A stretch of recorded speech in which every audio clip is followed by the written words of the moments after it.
Crypto உலகை பத்தின இந்த அலசலுக்கு உங்களை வரவேற்கிறேன். இன்னைக்கு நம்ம எதை பத்தி பேச போறோம் தெரியுமா? கிரிப்டோ கரன்சியோட அடித்தளமா கருதப்படுற சடோஷி நகாமோட்டோவோட அந்த ஒரிஜினல் பிட்காயின் ஒயிட் பேப்பரை தான் நேரடியாக அலச போறோம். வாங்க உள்ள போகலாம். இந்த பியர் டு பியர் சிஸ்டம் எப்படி வேலை செய்யுதுன்னு புரிஞ்சுக்க நம்ம ஒரு 5 விஷயங்களை பார்க்க போறோம். 1. நம்பிக்கையோட சிக்கல். 2. பியர் டு பியர் தீர்வு. 3. ப்ரூஃப் ஆஃப் ஒர்க் மற்றும் இன்சென்டிவ்ஸ். 4. பிரைவசி மற்றும் ஸ்டோரேஜ். அப்புறம் 5. நெட்வொர்க் பாதுகாப்பு. சரி, முதல்ல நம்பிக்கையின் சிக்கல் பத்தி பாப்போம். இதா எல்லாத்துக்கும் ஆரம்பம். சடோஷியோட முதல் வாதமே ரொம்ப பவர்ஃபுல்லானது. இன்னைக்கு இணைய வர்த்தகம் மொத்தமும் வங்கிகளை நம்பிதான் இயங்கிட்டு இருக்கு. இந்த சிஸ்டம் நல்லா வேலை செஞ்சாலும் ஒரு சிக்கல் இருக்கு. நடுவுல இந்த வங்கிகளை நம்பி இருக்கிறதால பரிவர்த்தனை செலவுகள் அதிகமாகுது. அது மட்டும் இல்லாம ஒரு டிரான்சாக்ஷனை முழுமையா ரிவர்ஸ் பண்றது, அதாவது திரும்ப பெறது, இதுல சாத்தியமே இல்ல. இத மையப்படுத்தப்பட்ட மாடலுக்கும் பரவலாக்கப்பட்ட மாடலுக்கும் உள்ள வித்தியாசத்தை ரொம்ப அழகா காட்டுது. பணத்தோட கட்டுப்பாட்ட ஒரு குறிப்பிட்ட நிறுவனம் மட்டும் வச்சிருக்கிற பழைய முறைக்கு பதிலா பியர் டு பியர் முறையில டிரான்சாக்ஷன்கள் எல்லாருக்கும் பகிரங்கமா அறிவிக்கப்படுது. நடுவுல எந்த ஒரு நிறுவனமும் இல்லாம எல்லாருமே ஒரே ஹிஸ்டரிய ஒத்துக்காங்க. இது ஒரு மிகப்பெரிய கேம் சேஞ்சர் இல்லையா? இப்போ அடுத்ததா இந்த பியர் டு பியர் தீர்வு பத்தி பார்க்கலாம். இந்த பரவலாக்கப்பட்ட நெட்வொர்க் எதிர்கொள்ள வேண்டிய முக்கிய வில்லன் யாருன்னு கேட்டீங்கன்னா, அதுதான் டபுள் ஸ்பெண்டிங், அதாவது இரட்டை செலவினம். எந்த ஒரு மைய அதிகாரமும் இல்லாதப்போ ஒருத்தர் தன்னோட மின்னணு நாணயத்தை ஒருத்தருக்கு மேல ஏமாற்றி அனுப்பாம இருக்கிறத நெட்வொர்க் எப்படி உறுதி செய்யும்? இதுக்கு ஒரு ஸ்ட்ராங்கான வழி தேவைப்படுது. இதுக்கு சட்டோஷி சொன்ன தீர்வு என்ன தெரியுமா? பரிவர்த்தனைகளை ஒரு தொடர்ச்சியான சங்கிலியா மாத்திர peer to peer distributed time stamp server.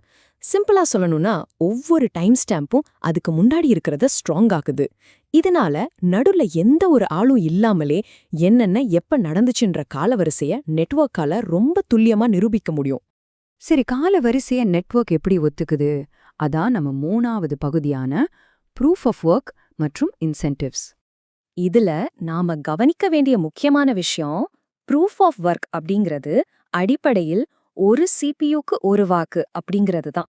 பெரும்பான்மை முடிவுங்கிறது எதை வச்சு முடிவாகுதுன்னா, எந்த சங்கிலி ரொம்ப நீளமா இருக்கோ, எதுல அதிக கம்ப்யூட்டிங் பவர், அதாவது ப்ரூஃப் ஆஃப் ஒர்க் முதலீடு செய்யப்பட்டிருக்கோ அதை வச்சுதான்.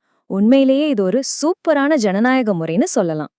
நெட்வொர்க் எந்த குழப்பமும் இல்லாம சீரா இயங்குறதுக்கு நோடுகள் பின்பற்ற வேண்டிய 6 அடிப்படை படிகளை இந்த ஒயிட் பேப்பர் தெளிவா சொல்லுது. புதிய டிரான்சாக்ஷன்களை அறிவிக்கிறதுல ஆரம்பிச்சு அதை பிளாக்கா மாத்தி ப்ரூஃப் ஆஃப் ஒர்க்கை கண்டுபிடிச்சு சங்கிலியை நீட்டிப்பது வரைக்கும் இது ரொம்பவே லாஜிக்கலா செயல்படுது. இப்போ உங்களுக்கு ஒரு கேள்வி வரலாம். கம்ப்யூட்டர்கள் ஏன் அவங்களோட நேரத்தையும் மின்சாரத்தையும் இதுக்காக செலவிடணும்? அதுக்கு தான் ஒரு சூப்பரான இன்சென்டிவ் இருக்கு. கம்ப்யூட்டர்களுக்கு புதிய காயின்ஸும் டிரான்சாக்ஷன் ஃபீஸும் வெகுமதியா கிடைக்குது. நெட்வொர்க்கை ஹேக் பண்றதை விட நேர்மையா ரூல்ஸ் படி விளையாடுறது தான் அவங்களுக்கு அதிக லாபத்தை கொடுக்கும். அடுத்து ஒரு முக்கியமான பகுதிக்கு வரோம், பிரைவசி மற்றும் ஸ்டோரேஜ். இவ்ளோ டேட்டாவை எப்படி ஸ்டோர் பண்றது, எப்படி பிரைவேட்டா வச்சுக்கிறதுன்னு நீங்க யோசிக்கலாம். அதுக்கு தான் மெர்க்கல் ட்ரீ அப்படின்ற ஒரு சிறப்பான டேட்டா ஸ்டோரேஜ் டெக்னிக் பயன்படுது. இது என்ன பண்ணுனா, ஏற்கனவே செலவு செஞ்ச பழைய டிரான்சாக்ஷன்களை நீக்கிட்டு டேட்டாவை சுருக்கிடும். இதனால நீங்க மொத்த டேட்டாவையும் டவுன்லோட் பண்ண தேவையில்லை. வெறும் ரூட் ஹேஷை மட்டுமே வச்சு ஒரு பிளாக்கை ஈஸியா சரி பார்த்துக்கலாம். இது எந்த அளவுக்கு எஃபிஷியன்ட் தெரியுமா? ஒவ்வொரு 10 நிமிஷத்துக்கும் புது பிளாக்குகள் உருவானா கூட ஒரு வருஷத்துக்கான பிளாக் ஹெட்டர்கள் வெறும் 4.2 மெகாபைட் இடத்தையே பிடிக்கும்னு நக்கமோட்டோ கால்குலேட் பண்ணிருக்காரு. யோசிச்சு பாருங்க, இன்னைக்கு ஒரு சாதாரண கம்ப்யூட்டர் மெமரியில இது எவ்வளவு ஈஸியா ஃபிட் ஆகிடும். பிரைவசியை பொறுத்த வரைக்கும் பேங்குகள் பொதுவா அக்கவுண்ட் டீடைல்ஸை யாருக்கும் தெரியாம ரகசியமா வச்சிருப்பாங்க. ஆனா இந்த புது மாடல்ல எல்லாமே பப்ளிக் தான். பதிவேடு எல்லாருக்கும் வெளிப்படையா தெரியும். இருந்தாலும் அந்த பப்ளிக் கீகளுக்கு பின்னாடி இருக்கிற நபர்களோட உண்மையான அடையாளங்களை முற்றிலும் அனாமதேயமா வச்சிருக்கிறது மூலமா பிரைவசி ரொம்ப ஸ்ட்ராங்கா பாதுகாக்கப்படுது. சரி, இந்த அலசலோட உச்சகட்டத்துக்கு வந்துட்டோம். நெட்வொர்க் பாதுகாப்பு. இதெல்லாம் பாதுகாக்கிற அந்த கணித ஆதாரம் என்னன்னு பார்ப்போம். நெட்வொர்க்ல நடக்கிற ஒரு அட்டாக்கரை ஒயிட் பேப்பர் ஒரு சூதாட்டக்காரரோட ஒப்பிடுது. ஒரு டிரான்சாக்ஷனை மாத்துறதுக்காக நேர்மையான சங்கிலிய முந்தி செல்ல துடிக்கிற ஒரு அட்டாக்கரோட ரேஸ் இது. நேர்மையான சங்கிலி ஒரு படி முன்னேறினா அது நெட்வொர்க்குக்கு +1, அதே அட்டாக்கர் முன்னேறினா அது -1. இங்க பேப்பர்ல இருக்கிற டேட்டாவை நேரடியா பார்த்தா ஒரு விஷயம் ரொம்ப தெளிவா புரியும். ஒரு அட்டாக்கர் எவ்வளவுக்கு எவ்வளவு பின்தங்கி போறாரோ அவர் திரும்பவும் முன்னாடி வந்து நேர்மையான சங்கிலிய பிடிக்கிறதுக்கான மேத்தமேட்டிக்கல் ப்ராபபிலிட்டி, அதாவது கணித நிகழ்தகவு அதிவேகமா 0வை நோக்கி சரிஞ்சிரும். பிராக்டிக்கலா இது நடக்கவே முடியாத ஒரு காரியம். கடைசியா பார்த்தா இந்த மொத்த சிஸ்டமுமே ஒரு ஒற்றை சக்தி வாய்ந்த தத்துவத்தின் மேலதான் நிக்குது.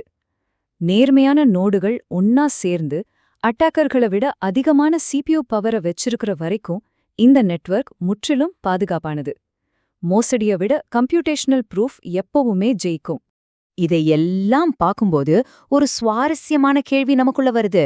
கணித ஆதாரமும் நிகழ்தகவும் சேர்ந்து டபுள் ஸ்பெண்டிங் அப்படிங்கிற ஒரு பெரிய பிரச்சனைய தீர்க்க முடியும்னா நம்ம சமுதாயத்துல இருக்கிற வேறு எந்தெந்த நம்பிக்கை சார்ந்த அமைப்புகள் எல்லாம் இந்த கிரிப்டோகிராஃபி மூலமா முற்றிலுமா மாத்தியமைக்க முடியும்?